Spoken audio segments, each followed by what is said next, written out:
MUDA case ಸಂಬಂಧ ಮುಂದಿನ ಹಂತದ ಹೋರಾಟಕ್ಕೆ ಟಗರು ಸಜ್ಜಾಗಿ ನಿಂತಿದೆ. ಹೈಕೋರ್ಟ್ ವಿಭಾಗೀಯ ಪೀಠಕ್ಕೆ ಮೇಲ್ಮನವಿ ಸಲ್ಲಿಸಿದ ಸಿಎಂ ಸಿದ್ದರಾಮಯ್ಯ. ಮುಡಾ ಕೇಸ್ ಸಂಬಂಧ ಹೈಕೋರ್ಟ್ ಆದೇಶ ಪ್ರಶ್ನಿಸಿ ಸಿಎಂ ಮೇಲ್ಮನವಿ ಸಲ್ಲಿಸಿದ್ದಾರೆ. ಹೈಕೋರ್ಟ್ ತೀರ್ಪು ಪ್ರಶ್ನಿಸಿ ಕಾನೂನು ಹೋರಾಟಕ್ಕೆ ಮುಂದಾದ ಸಿಎಂ ಸಿದ್ದು. ಈ ಹಿಂದೆ ಸಿಎಂ ಸಲ್ಲಿಸಿದ್ದ ಅರ್ಜಿ ವಜಾ ಮಾಡಿದ್ದ ಹೈಕೋರ್ಟ್ ಏಕ ಸದಸ್ಯ ಪೀಠ ರಾಜ್ಯಪಾಲರ ಆದೇಶ ರದ್ದು ಕೋರಿ ಸಿಎಂ ಮೇಲ್ಮನವಿ ಸಲ್ಲಿಸಿದ್ರು.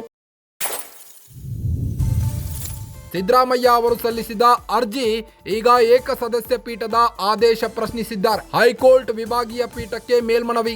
ವಕೀಲ ಶತಬೀಶ್ ಶಿವಣ್ಣ ಅವರ ಮೂಲಕ ವಿಭಾಗೀಯ ಪೀಠಕ್ಕೆ ಸಿಎಂ ಮೇಲ್ಮನವಿ ಸಲ್ಲಿಸಿದ್ದಾರೆ. ತುರ್ತು ವಿಚಾರಣೆ ಅಗತ್ಯವಿದೆ ಎಂದು ಸಿಎಂ ಪರ ವಕೀಲರಿಗೆ ಜಡ್ಜ್ ಪ್ರಶ್ನೆ ಹಾಕಿದ್ದಾರೆ.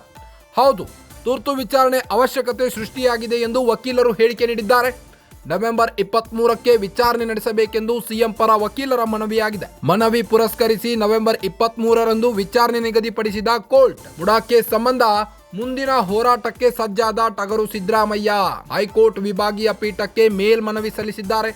ಮುಡಾ ಕೇಸ್ ಸಂಬಂಧ ಹೈಕೋರ್ಟ್ಗೆ ಆದೇಶ ಪ್ರಶ್ನಿಸಿ ಮೇಲ್ಮನವಿ ಸಲ್ಲಿಸಿದ ಸಿಎಂ ಹೈಕೋರ್ಟ್ ತೀರ್ಪು ಪ್ರಶ್ನಿಸಿ ಕಾನೂನು ಹೋರಾಟಕ್ಕೆ ಮುಂದಾಗಿದ್ದಾರೆ. ಈ ಹಿಂದೆ ಸಿಎಂ ಸಲ್ಲಿಸಿದ ಅರ್ಜಿ ವಜಾ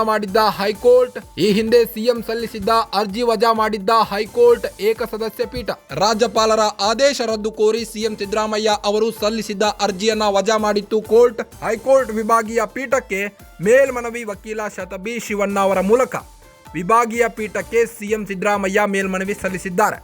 ತುರ್ತು ವಿಚಾರಣೆ ಅಗತ್ಯವಿದೆ ಎಂದು ಸಿಎಂ ಪರ ವಕೀಲರಿಗೆ ಜಡ್ಜ್ ಪ್ರಶ್ನೆ ಹಾಕಿದ್ದಾರೆ.